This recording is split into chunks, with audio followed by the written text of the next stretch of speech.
I'm going to invite up our first speaker, who is the former director of the Office of Management and Budget and currently the president of the Center for Renewing America, which is a great organization. So I'll invite Mr. Russell T. Vought.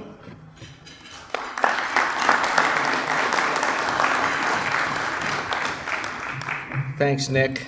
Appreciate that welcome. It's great to be here to participate in this Statecraft series, and it's a really important topic. It's one that recent Christians have really misunderstood for far too long, and there have been grave implications as a result of that. It's led to terrible public policy that impacts our communities. It's led to slander and division in the church, and it's led to a weakened moral authority on the part of many pastors and thought leaders within the church to them battle evil in the public square. And so Nick asked me to speak on the role of the executive branch in the immigration, but I'm going to tweak it a little bit to be a reflection of these questions from my perch within the executive branch, because I had a front row seat on many of these issues, and importantly, how bad thinking would end up preventing what we were trying to accomplish from less than vigorous political appointees who refused to occupy the moral high ground, particularly in the first 2 years of the president's administration. But before we get to that, those important days of service, I think it's important to consider the problem that exists within the intellectual community of Christian leaders. And that, thankfully, has been mitigated by the vast majority of people who are actually in the pews. And that is, we are overrun with sentimentalism and a category confusion. A verse like Matthew 25:35, we all know it, "For I was hungry, and you gave me something to eat. I was thirsty, and you gave me something to drink. I was a stranger, and you invited me in," has become a meta-ethical starting point for compassion that is to a disembodied neighbor above all other considerations such as justice. And we assume that such an unbalanced compassion must extend to every role and situation. As much as a father has a much different duty to provide for his family than he does every homeless individual in the city, a Christian in political office and those participating in the political process have much different duties to the political community they either represent or they are participating in. Most churches recognize this basic principle in how they operate their benevolent funds. It's first and foremost for the members of their church. Pastors recognize this when they prioritize pastoral care for those that are actually, they're going to have to give an account for before God, the members of their church. So Matthew 10:16 says, "Behold, I am sending you as sheep in the midst of wolves, so be wise as serpents and innocent as doves." Perhaps no other verse in the Bible presents the necessary duty of discernment for Christians living in any age, let alone the modern one. It recognizes the world is fallen and that discernment is therefore paramount if we're able to understand, to get height, and to understand and wisely respond to the events. So let me give you an example where I think better discernment is needed, to say the least. Ligon Duncan, chancellor of Reformed Theological Seminary, made the misguided argument about legal and immigration perhaps being part of God's plan to re-Christianize the United States during a speech in Atlanta. And he said, I quote, "What if that is God's plan to reverse secularization in the United States? All of us here, because we're Bible-believing Christians, are concerned about a culture that's growing farther away from God, more opposed to the Bible, more opposed to Jesus, more opposed to the gospel. What if immigration is part of God's strategy to reverse that in the United States?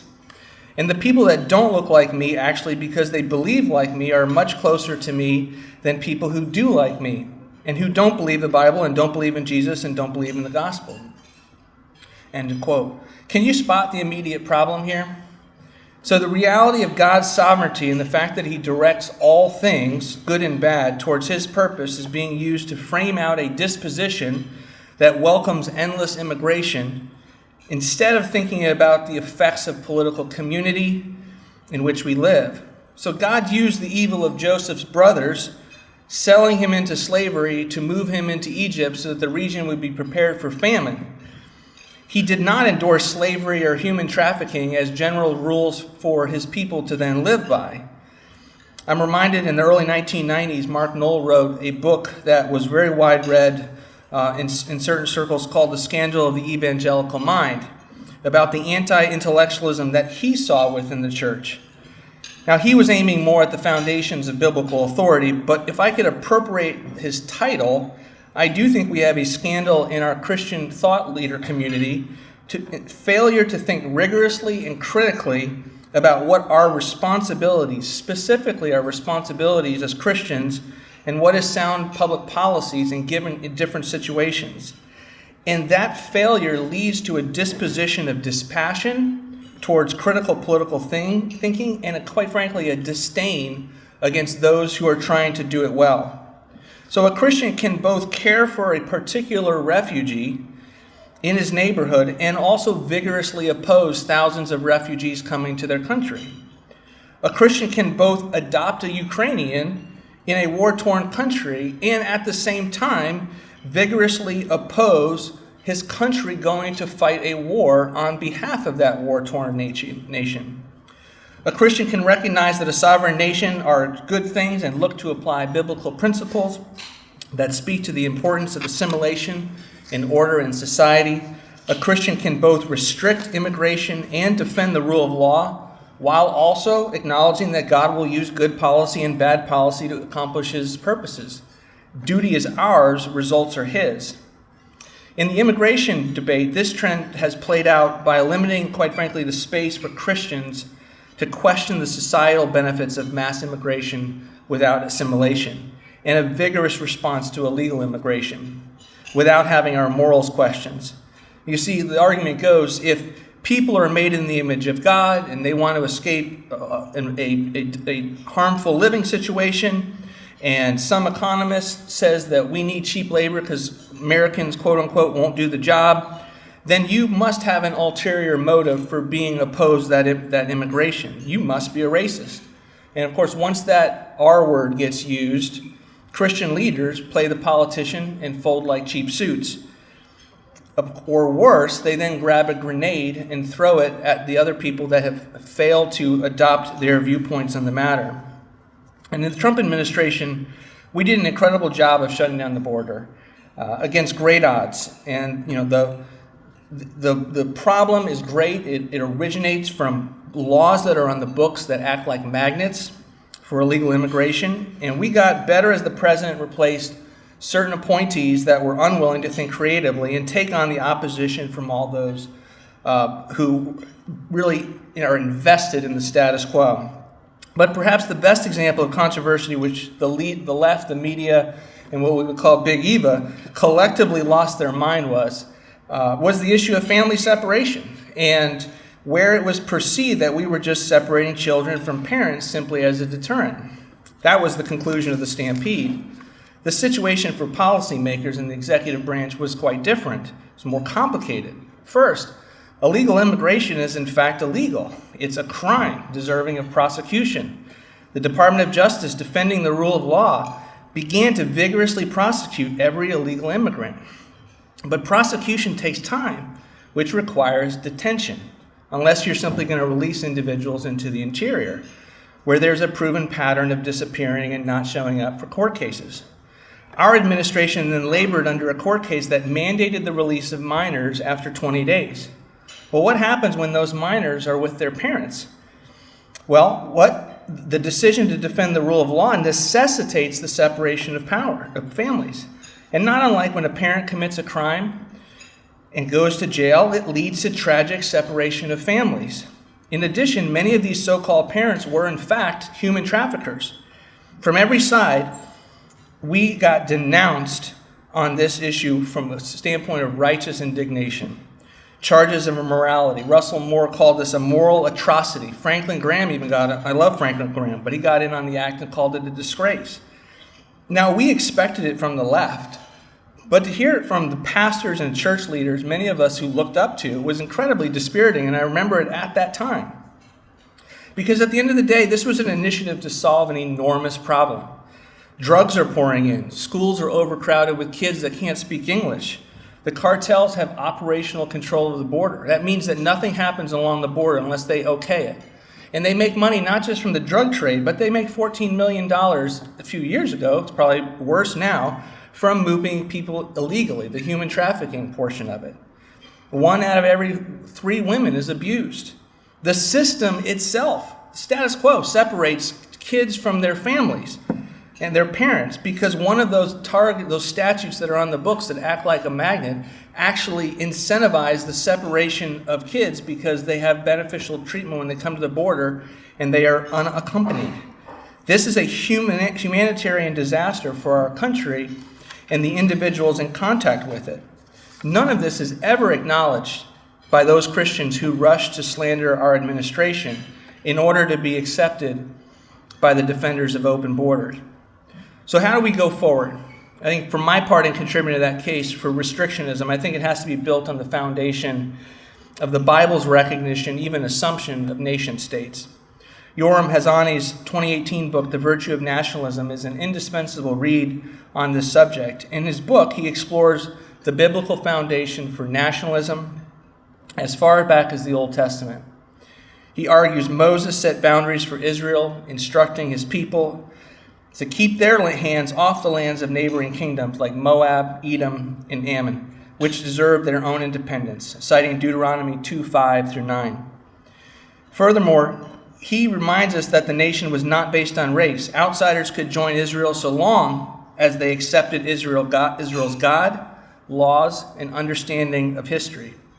Nationalism is a political philosophy that says independent nation states are the best way to organize governments that both avoid the chaos and insecurity of tribes and clans and preserve freedom and self-determination that globalism and imperialism precludes.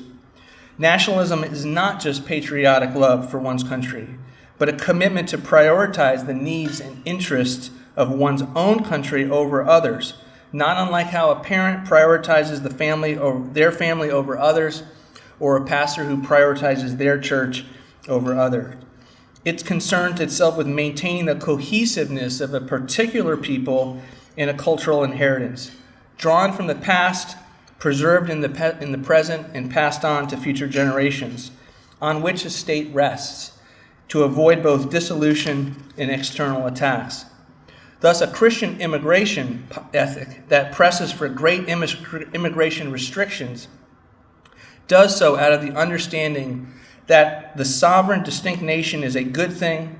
And not only does the Bible support national sovereignty and borders, but the Bible also has profound principles for thoughtful, limited immigration and emphasizing assimilation. Much of the conversation about how the Bible does this is focused on 2 different words in Hebrew for foreigners. As James Hoffmeyer explains in Wise Welcome, the Hebrew Bible uses different words when referring to foreigners. One word refers to the alien, who is a person who entered Israel with permission and followed legal procedures to obtain recognized standing as a resident alien. In contrast, the foreigner was not a legal resident. It could be an invading enemy, squatter, temporary worker, or merchant, or someone simply passing through. They are not provided the same legal and social protections. These procedures that the alien had to follow to obtain legal standing would have been similar to what we might call a process of assimilation if it worked here in this country today. Learn the language, learn American history, civics, adopting a belief in the universal principles reflected in the Constitution and the Declaration of Independence. Such concepts are rarely a part of the debate by those who hold to the open border position. You never hear it. And anyone who wants to ask these questions, think about the refugee consideration we had with those coming from Afghanistan. You could never ask these questions. So illegal immigrants who refuse to learn English, instead building communities and subcultures that mirror the home country as the same, that is a problem we face today. Finally, we can derive biblical principles from both the Old and New Testaments that value and uphold the rule of law and instruct governments to prioritize the well-being, safety, and security of their own citizens. The only people for whom it's actually the responsibility. These are in many ways, again, 2 sides of the same coin. A government that does not apply the laws fairly and does not punish the wrongdoer is failing in the most primary God-given responsibility that government has. In the context of immigration, the application could not be clearer. The United States government must enforce the law for the good of the natural-born and naturalized citizens who reside under its authority and protection. Failing to secure the border is a complete abdication of their God-given responsibility. Failing to apply all of the immigration laws fairly and without preferential treatment perverts God's standard of justice.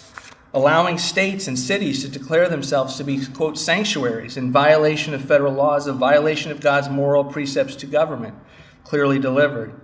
Thus, securing our borders, punishing illegal immigrants for their unlawful entry and any subsequent criminality, ending sanctuary cities, enacting the mass deportation of illegal immigrants, and ensuring that no tax dollars collected from American citizens go to fund services for illegal immigrants should be top priorities for all Christian-based immigration policies. But I think we need to go further, and I think we need to have a rigorous assessment about whether legal immigration is healthy at where we are right now as a country. The entire country is divided along ideological lines. We're in the midst, quite frankly, of a cold civil war. How does assimilation occur in this environment? The reality is that it doesn't. And in this environment, immigration only increases and exasperates the divisions that we face in the country. Even a compassionate family does not generally adopt a child in the midst of crisis. A church doesn't accept membership for people who don't accord to their statement of faith. A school limits the number of students based on the number of teachers it has. These are the types of prudential questions that statesmen have to begin to ask. This is how they must begin to think. America is in crisis. It's unrecognizable. And both legal and illegal immigration is playing a leading role in that progression. And what the nation needs more than anything, and I'll close on this, is not Christians getting on their uninformed moral high horse, but Christians insistent on being responsible stewards of a blessing that has been God-given to live in this land, this particular land, and to secure the blessings of liberty for this generation and future generations. And that's the work that we gathered to talk about, and that's the work ahead of us. So thank you for your time.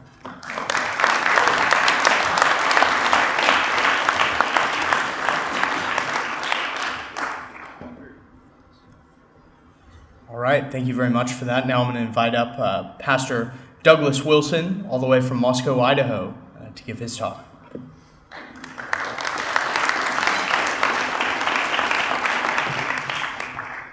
Thank you. I must begin by thanking the organizers of this event for the invitation to speak to you all. It is an honor, and I'm very grateful to be here.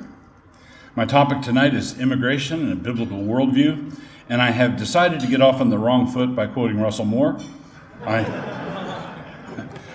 trust it will not be too distressing to you, and I promise to try to fix things a bit later. So Moore said this in 2019, quote, "An evangelical Christian who despises immigrants is an evangelical Christian who is self-defeating and self-loathing, because most of the body of Christ on earth right now, not to mention heaven, is not white, is not middle class, is not American, doesn't speak English." This statement is an almost perfect misrepresentation of the concerns that many of us have about the state of the southern border. First, I would like to state those concerns a bit more accurately, and then follow it up with some theological observations about them. Along the way, I will make some brief observations about the state of our nation, the immigration crisis simply being one skin blotch among many on a diseased body. And lest anyone despair, I will conclude with a glimmer of flickering hope. Suppose that you had a family that was taking care of 3 foster children, and suppose further that this couple was really gifted in how they would care for the children entrusted to them. Say that they were good at it. Now suppose further that the town council where they lived decided to follow the progressive logic out to the utter frozen limit, and so one day some social worker showed up with 28 additional foster children and forcibly installed them. Suppose also that about 5 more latchkey kids from the neighborhood decided to join the party, coming in as volunteer squatters. The father protested all of this vigorously, and a small controversy ensued. In the midst of that controversy, let us suppose that Russell Moore wrote an editorial in the New York Times about how evangelical parents really need to learn how to stop despising foster children. Evangelicals who despise foster children are not walking as Christ would have us walk, and so on. The father replied to this, but almost no one was listening to him by this point. He said that when the controversy first began, he was actually loving three foster children. Now he was dealing with 36 and was not really able to love anyone. He added that it was not foster children he despised, rather it was chaos he despised. In short, Moore's rhetoric simply poisons the well, assuming that any disagreement over unrestricted immigration must be bad faith disagreement. He assumes it must be driven by a contempt for the immigrants themselves and undergirded by a deep desire to ensure that heaven will be as much like a whites-only restaurant in 1950s Alabama as possible. Perhaps, and I merely make the suggestion, this is not a fair representation, and maybe we shouldn't take it too seriously. Now, I just used the illustration of an individual family in order to make the point that it is possible to object to chaos without despising people.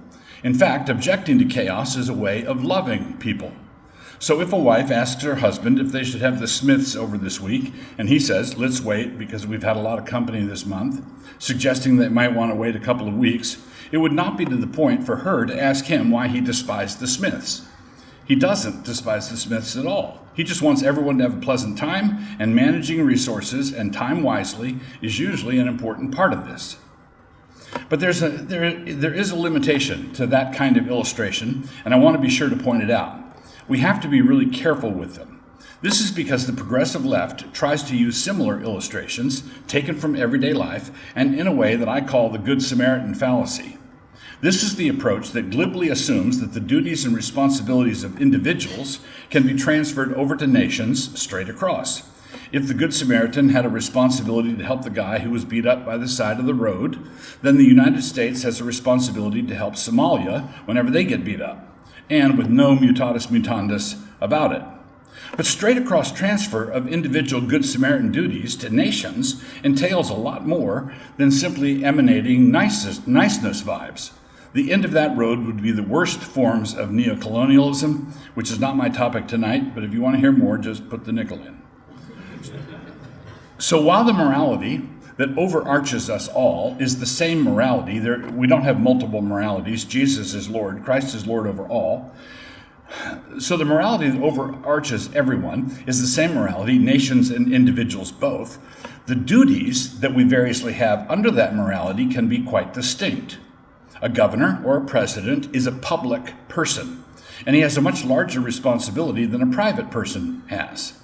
One of the first duties of private persons is that of doing good to one another, lending a helping hand as the Lord gives opportunities.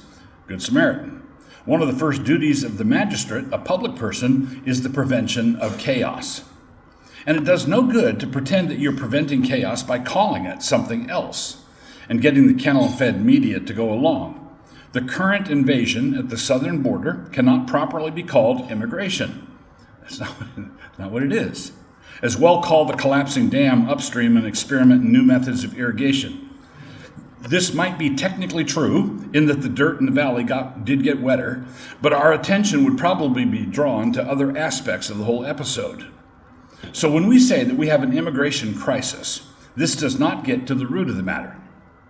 Immigration is simply the raw material of the crisis as it is manifested in a particular quadrant.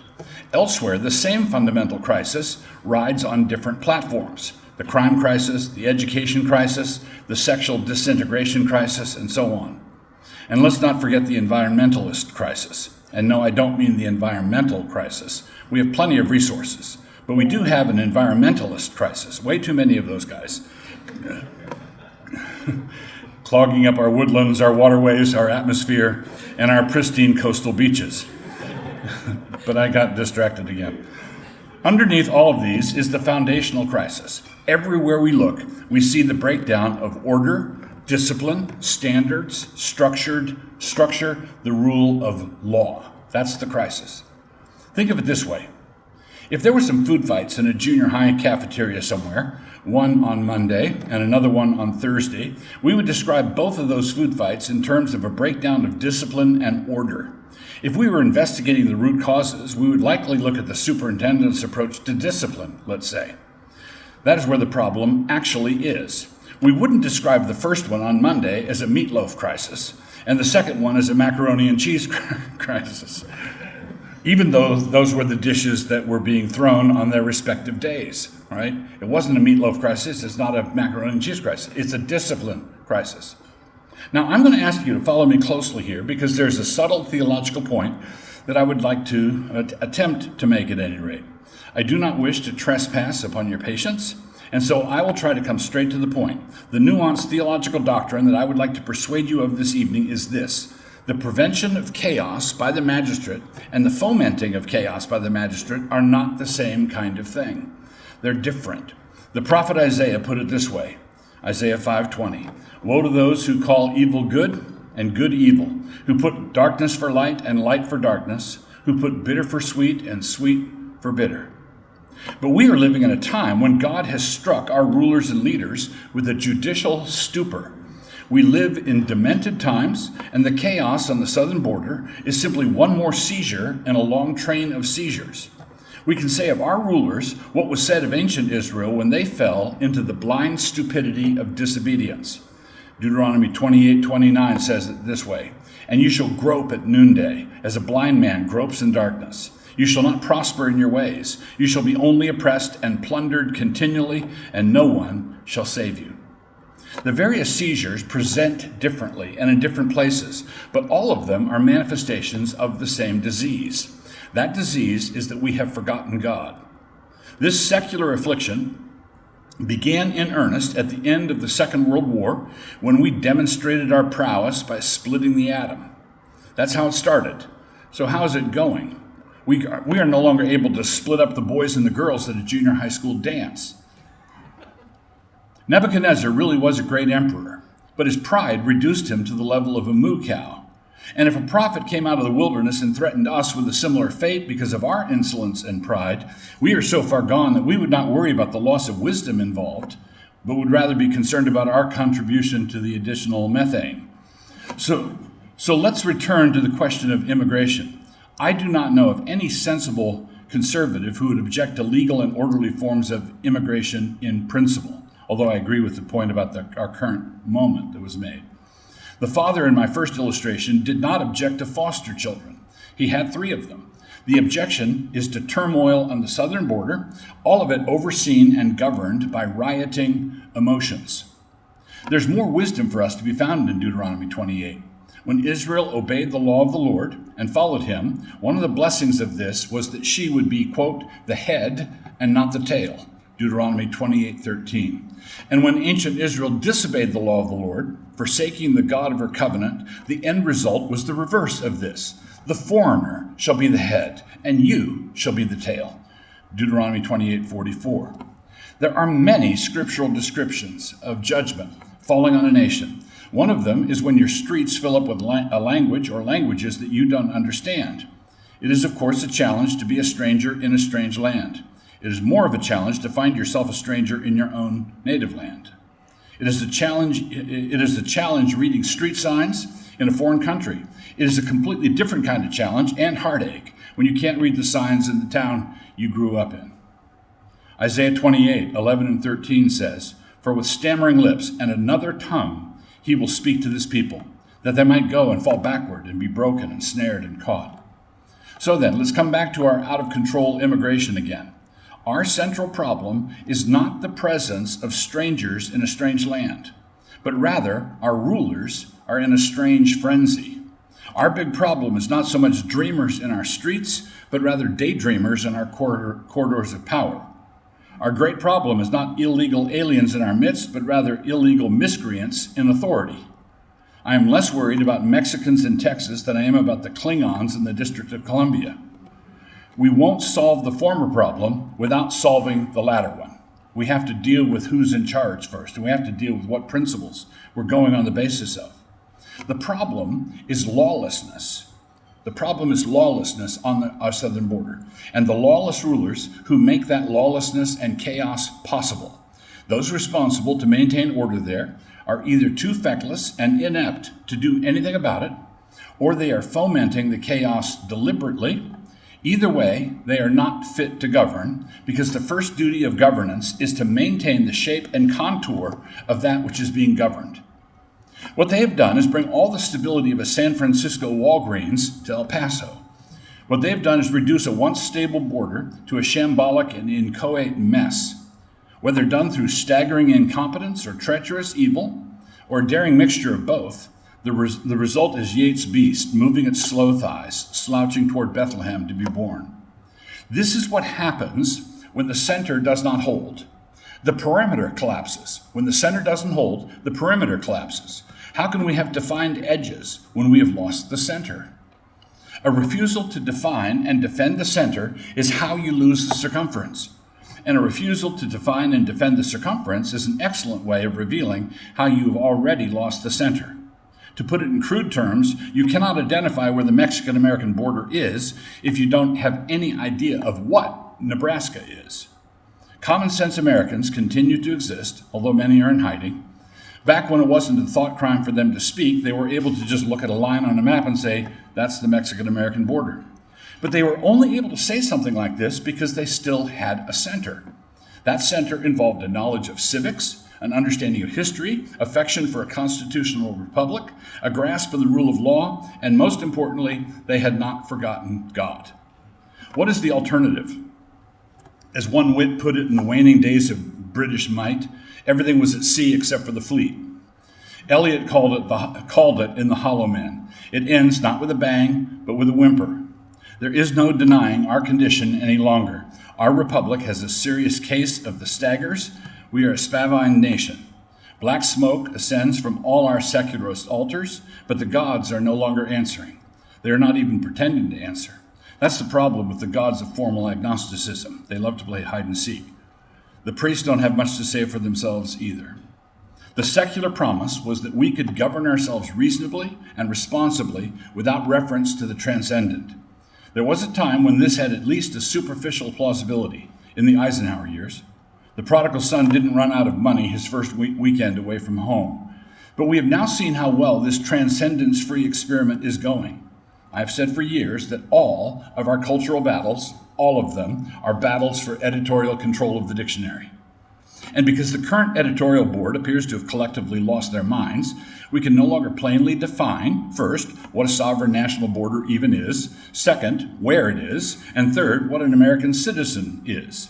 We are now having to deal with those who seriously argue that a refusal of voting rights to undocumented, insert non-offensive collective noun here, is voter suppression. It is a violation of human rights, human dignity, and human flourishing. Great, so what's a human then, we then ask. Surprised them with that one we did. We weren't expecting tough questions. Without understanding humanity as bearers of the image of God, male and female, our globalist principalities see us all as nothing other than teeming herds of carbon on the hoof that plainly needs reducing, and which they have the right to move around as they please. We are living near the conclusion of C.S. Lewis's great book, The Abolition of Man. For myself, I'm not looking forward to the drive to Abilene. The psalmist laments those who would frame mischief with the law, Psalm 94:20. When the foundations are destroyed, what can the righteous do? Psalm 11, verse 3.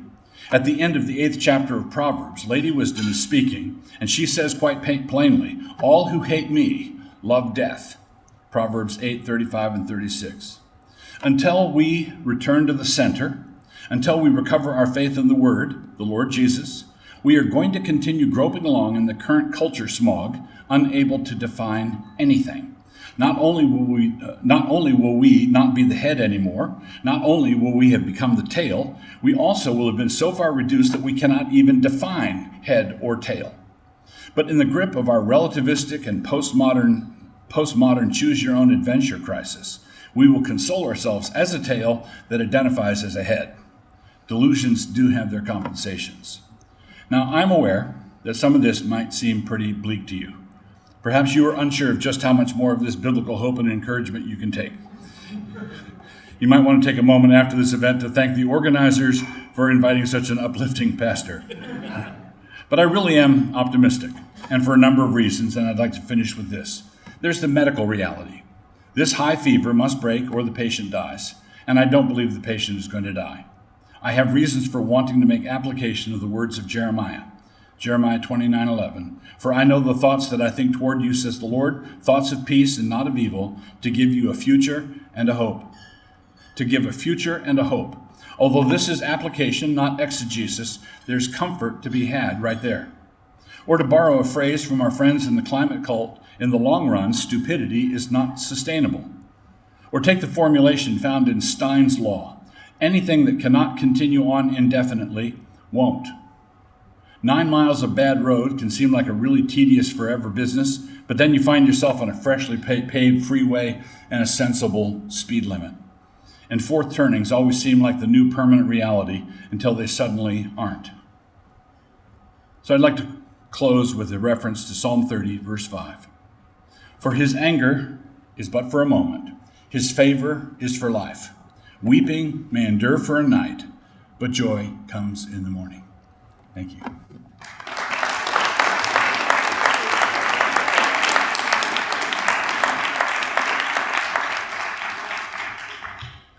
All right. Thank you very much for that, Pastor Wilson. I would now like to invite Jeff Shafer, the director of the Hale Institute.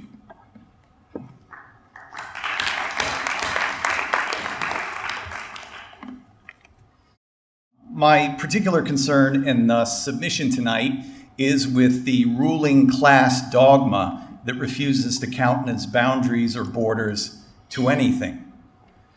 The rejection by our enlightened betters of the intuitive, politically constitutive, and historically universal fact of national borders is not an isolated act of merely geopolitical revolt.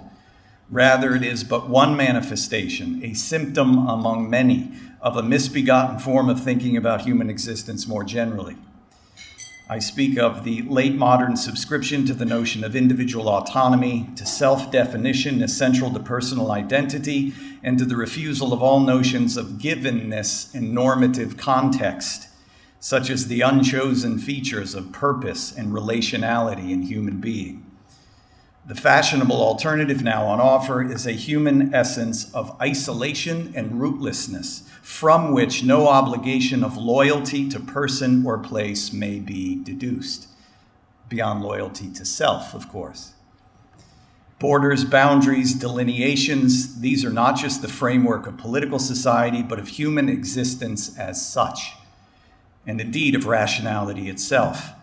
Boundaries are a matter of human life properly lived, of thought acknowledging its structure, of identity acknowledging its grounding in impassable characteristics. Yet the new man, under design and development in our day, is deemed free only insofar as he lives as a citizen of a world without borders, without preconditions, definitions, or limits.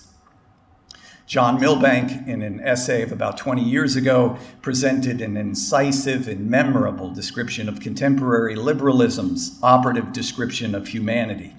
He offers that liberalism, I quote him, proceeds by inventing a wholly artificial human being who has never really existed, and then pretending that we are all instances of such a species. This is the pure individual, thought of in abstraction from his or her gender, birth, associations, beliefs, and also crucially in equal abstraction from the religious or philosophical beliefs of the observer of this individual as to whether he is a creature made by God or only material or naturally evolved and so forth. Such an individual is not only asocial, he is also psychological. His soul is in every way unspecified. To this blank entity, one attaches rights. End quote.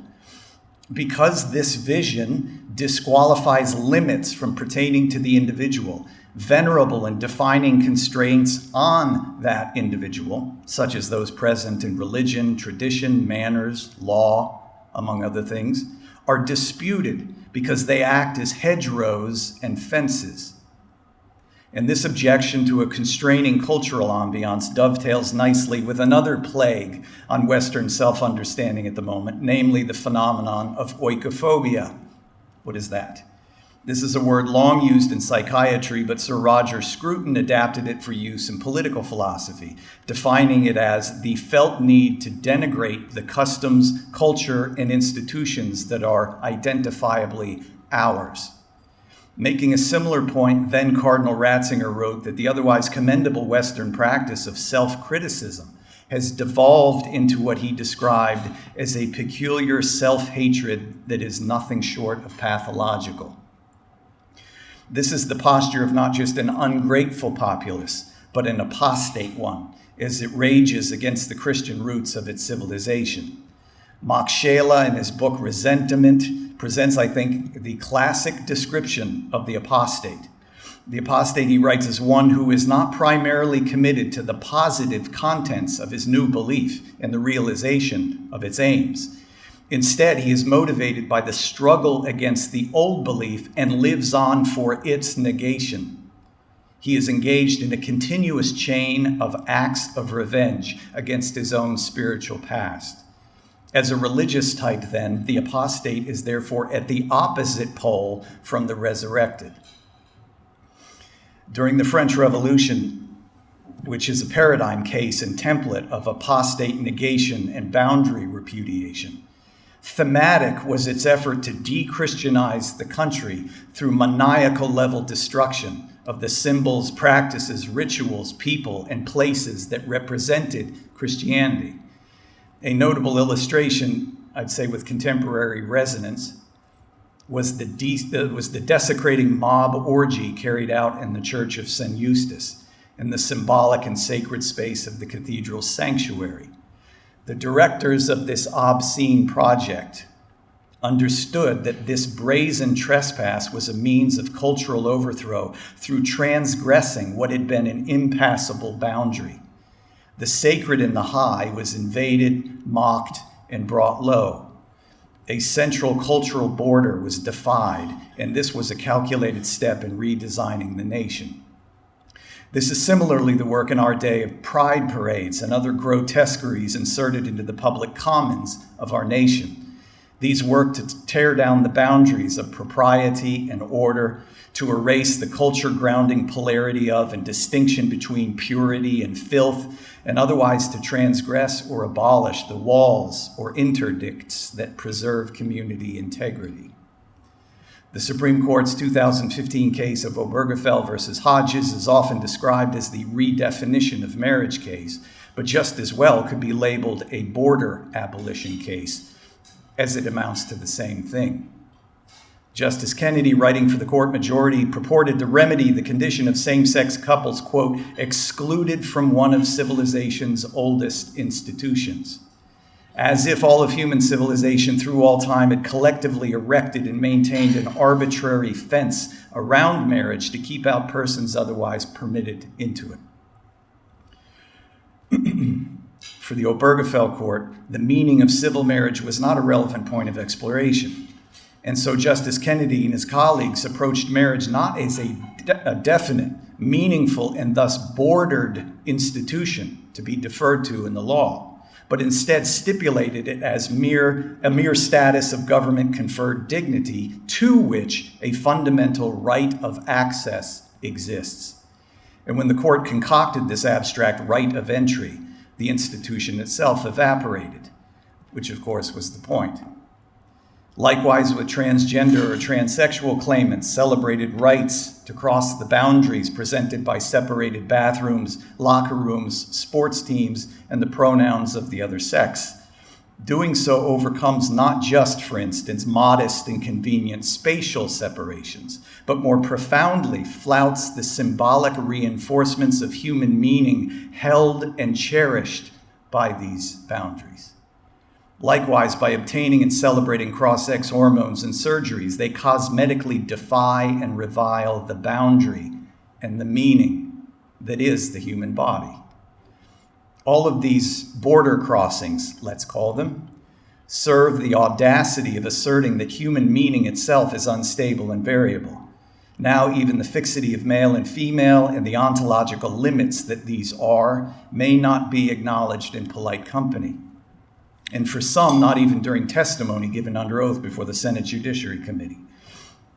For according to the new wisdom, commitment to liberty and equality entails that almost nothing has a given essence. Nothing is circumscribed. Nothing has a perimeter that distinguishes and excludes, the category of woman included.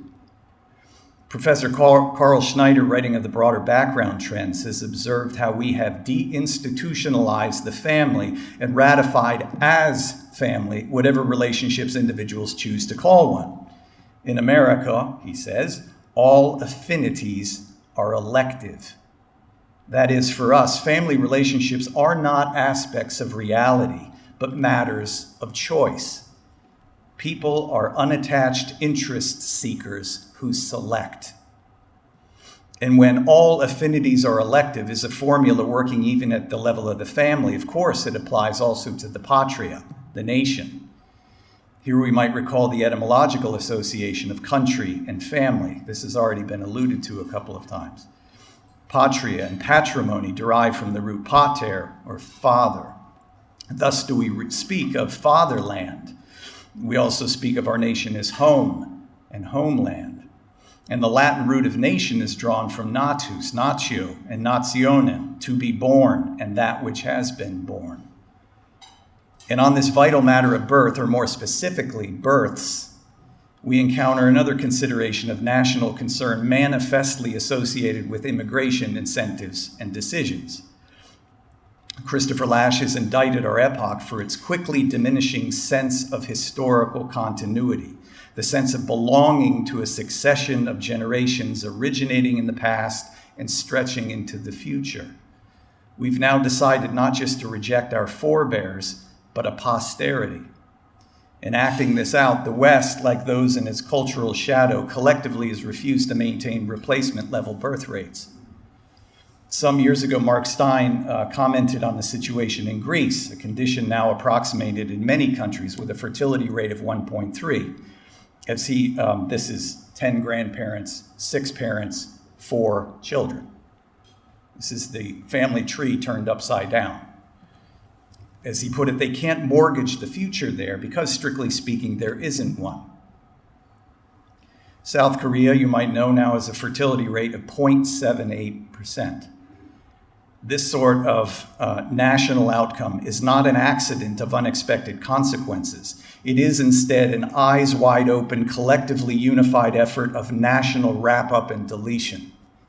It emerges from a defining commitment of that society and the too many others like it in the below replacement birth rate countries, ours included, that children are choices and to be avoided, that materialistic present orientation defines a life properly lived, and a denial that we have a duty toward and a blessed participation in the presence and conditions of those who will follow us.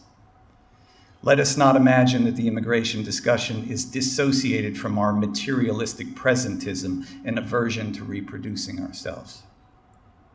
Another angle of consideration on our boundary aversion and deterioration, I teach a law and speech class in which we, among other things, consider the vacuous terms of modern libertine free speech doctrine. For decades, the Supreme Court has not only described and governed the polity-defining standards of how speech and other expression is regulated in the United States, but has done so by stipulating a certain model of American social order, from which it then deduces policy conclusions. And it so happens that the operable model is one of official agnosticism on community good. The philosopher Gerhard Niemeyer was one of the most articulate mid-century critics of this aspect of speech jurisprudence and of court rulings that prohibit and gut the community's self-preservation through its legal enactments. He targets the fact that the modern free speech doctrine knows of no distinction or criterion by which utterances may be recognized as either belonging to the circle of mutual loyalty or denying the basic community. To recognize standards and features of community life is impliedly to register a form of obligation, of loyalty, of deference, all things from which we now recoil as they impede liberty, so-called, a concept we are to understand as approximately a license to flail about without reference or submission to an order of truth. A society afflicted with this particular and peculiar condition, Niemeyer diagnosis, is incapable of confronting cultural enemies because it cannot officially designate them as such. How could it on this model? As a result, such a hamstrung and self-blinded legal order must, he says, either disavow its version of free speech dogma or resign itself to the idea that suicide is also a legitimate use of freedom. He summarizes that such a laissez-faire principle in the field of political ideas implies that community is essentially not an entity of mutual loyalty, public faith, and devotion to a common good, but a vast and loose network of little significance as a whole. Freedom of speech, in the deviant form that he's critiquing, implies that the community as such really has no moral demands to make on its members beyond the requirement that nobody should interfere with his neighbor's desire to express his ideas, whatever they may be. What then becomes of public discourse? What shared currency do we have to transact exchanges of explanation? Apart from an acknowledgement of a shared world of the true, the rational, the good, that is held in common among the interlocutors. Communication is without grounding and thus unavailable.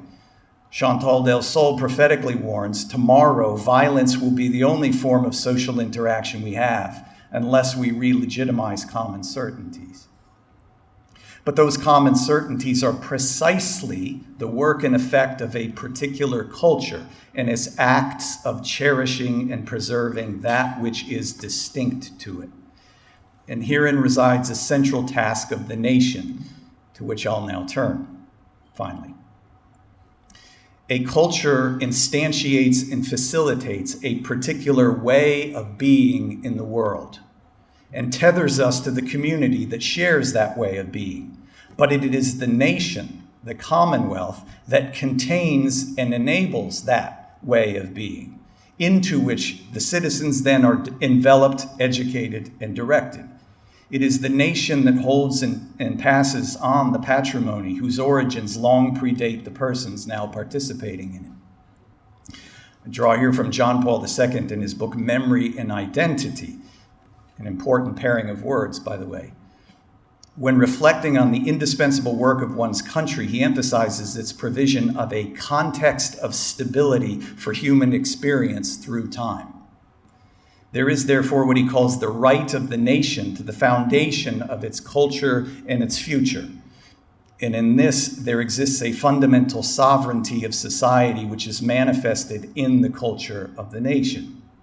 America, of course, has maintained and contained and preserved a certain way of being that has, by preservation within its borders, been visible to the world as distinctly ours, warts and all. And it has appealed to and motivated millions who have migrated here, often at great sacrifice, because of their awareness of the vast difference between how life is organized and enacted within these borders and outside of them in other bordered polities. So we might ask then how the attractive interior side of our borders is to be maintained, and we hope refined toward improvements, without concurrently calibrating, among other things, who, when, and how many may enter. That is, how to balance whatever needs we may have for additions, as well as making hospitable allowances for asylum cases and the like, without inviting a kind of terminal upset of national community and character. And this invites consideration pertaining not only to those who enter, but of designs for incentivized and pressurized assimilation of newcomers, so that cultural priorities in their specific forms here are maintained for those not only who are now citizens, but for future generations who will inherit the consequences of today's policies. The European authors of the thoughtful Paris Statement, calling for a return of the culture of what they called the true Europe, wrote plainly, "Immigration without assimilation is colonization, and this must be rejected. We rightly expect that those who migrate to our lands will incorporate themselves into our nations and adopt our ways. This expectation needs to be supported by sound policy. But therein lies a quandary. In the terms of my lament tonight, assimilation to what? This is a difficult answer when America and the West more generally, on the fashionable account I've been critiquing, is nothing but a place where one can be and do whatever he wishes. The very idea of assimilation thus is as preposterous and offensive to our progressive conductors as is the idea of borders itself, and for similar reason. So here I'll finish. Our border challenge is not, in the first instance and most basically, an isolated issue of lax law enforcement. It is rather one signified by a managerial class that vibrates to the idea and to the enactment of cosmopolitan detachment and cultural negation, to renouncing fidelity to our traditions and our home, or more fundamentally, to renouncing even the idea of home, or of given truths and duties that guide and define person, family, community, and nation. Thank you.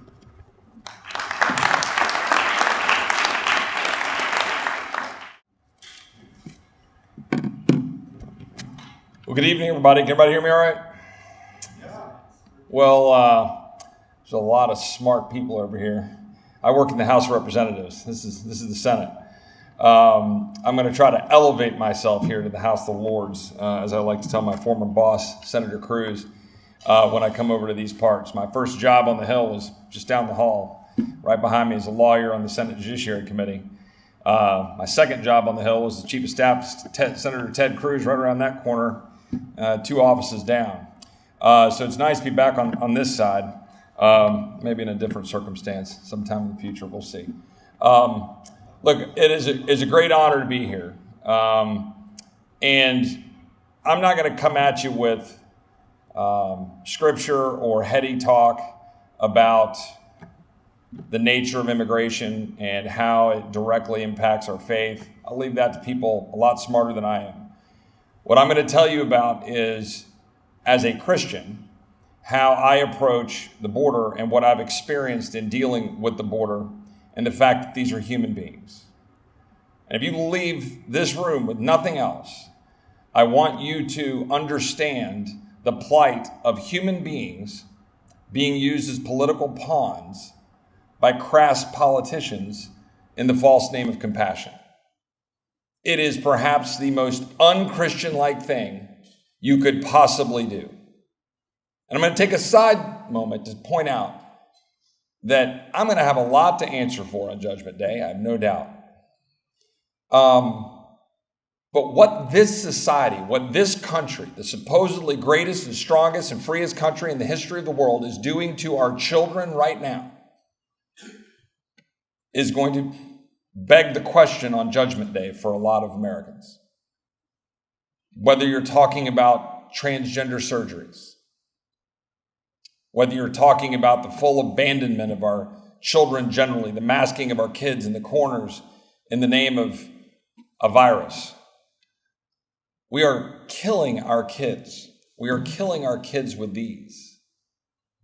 Now, all of that is relevant because we are legitimately and actually killing kids on a daily basis with fentanyl poisonings and with human and sex trafficking. I have spent, dozens of days on the border as a member of Congress. And I have met with and spoke with, in my broken Spanish, hundreds, maybe over 1,000 individuals, where they're coming from, what are they doing, why are they doing what they're doing, including little children, including notably I think roughly 8-year-old little girl, beautiful little girl.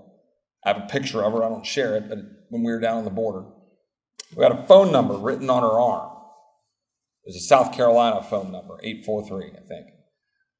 And that number was to try to figure out where she would go once she got to the United States in order to try to link up with family.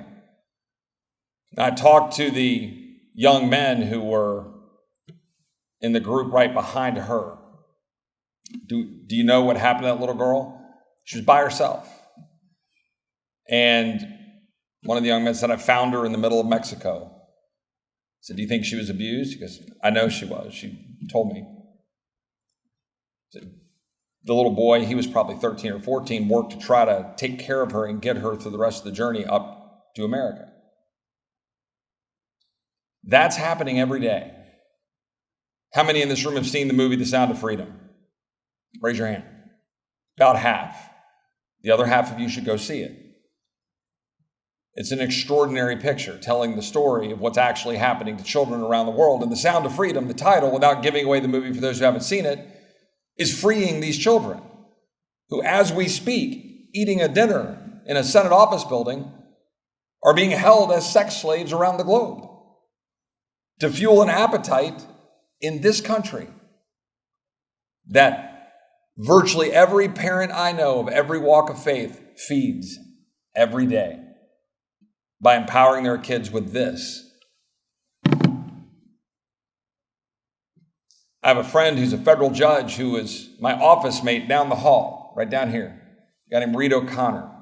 He's a federal judge in the Northern District of Texas. He and I were lawyers together on Senate Judiciary.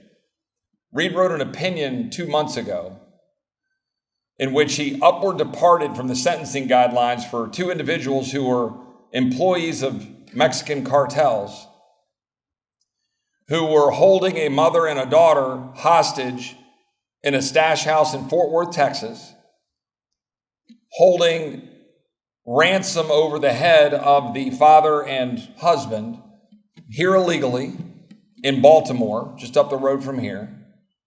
He thought he had paid the $1,000 or $2,000 or $3,000 he needed to get himself and them here. And they were saying, pay $23,000 or we're going to rape your daughter. Fortunately, our law enforcement were able to bust that. We were able to arrest the individuals. And then the Department of Justice were going to give them, I think it was something like a 2-year penalty or something under the sentencing guidelines. And Reed departed. I don't know the yet result. I don't even know if they've had the hearing.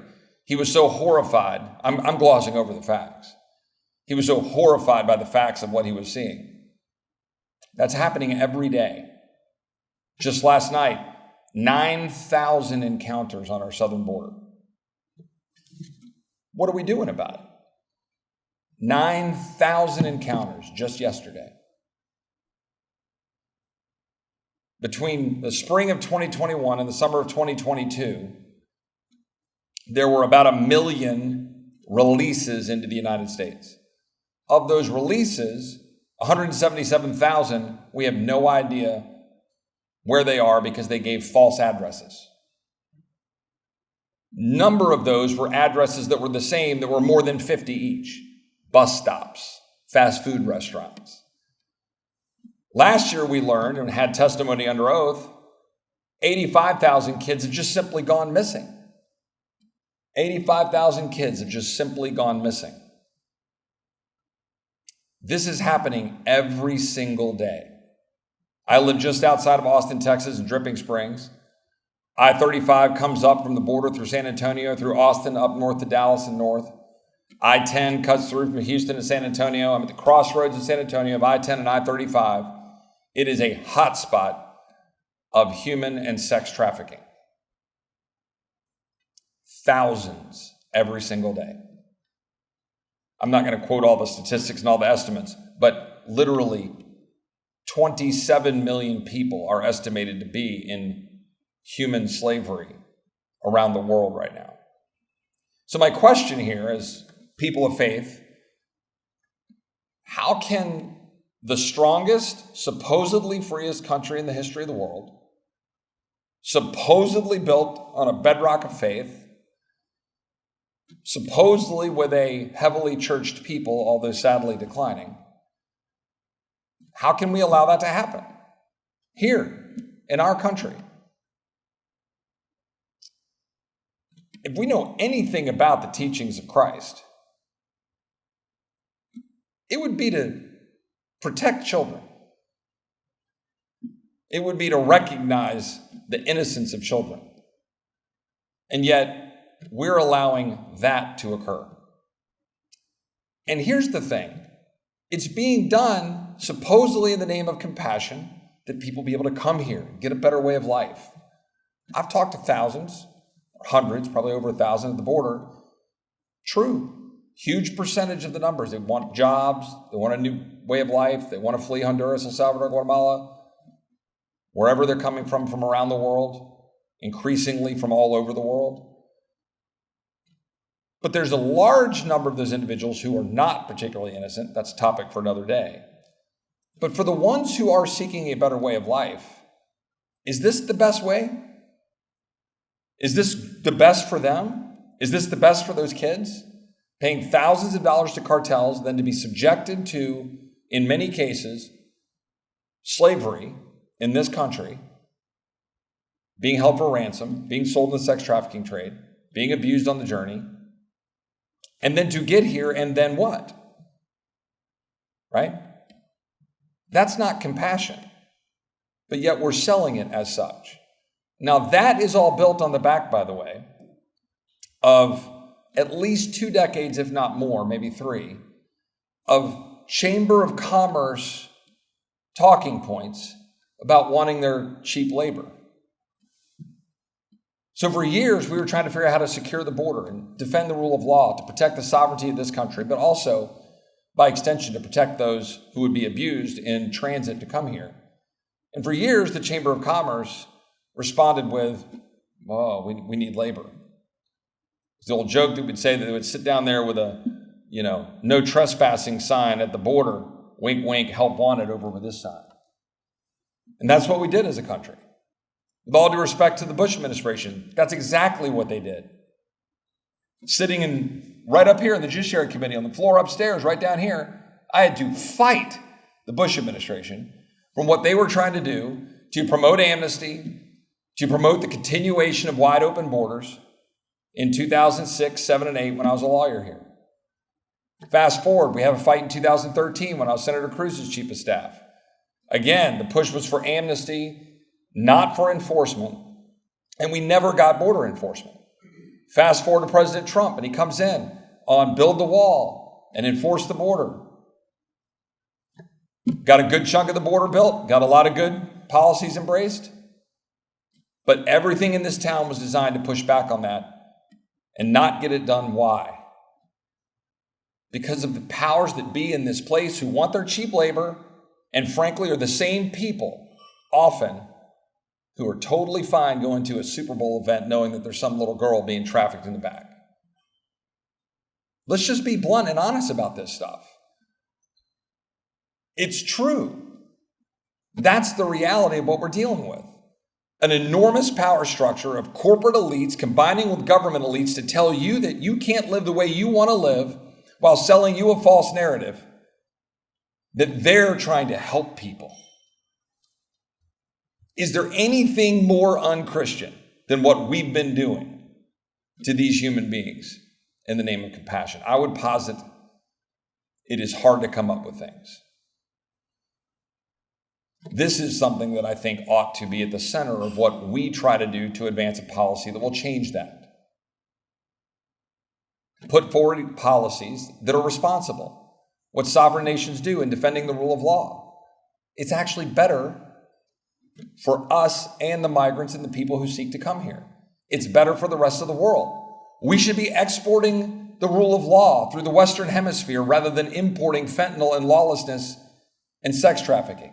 We should be building a strong economic Western Hemisphere to push back on China rather than empowering the cartels to team up with China to have printing presses of fentanyl killing thousands of kids every single year.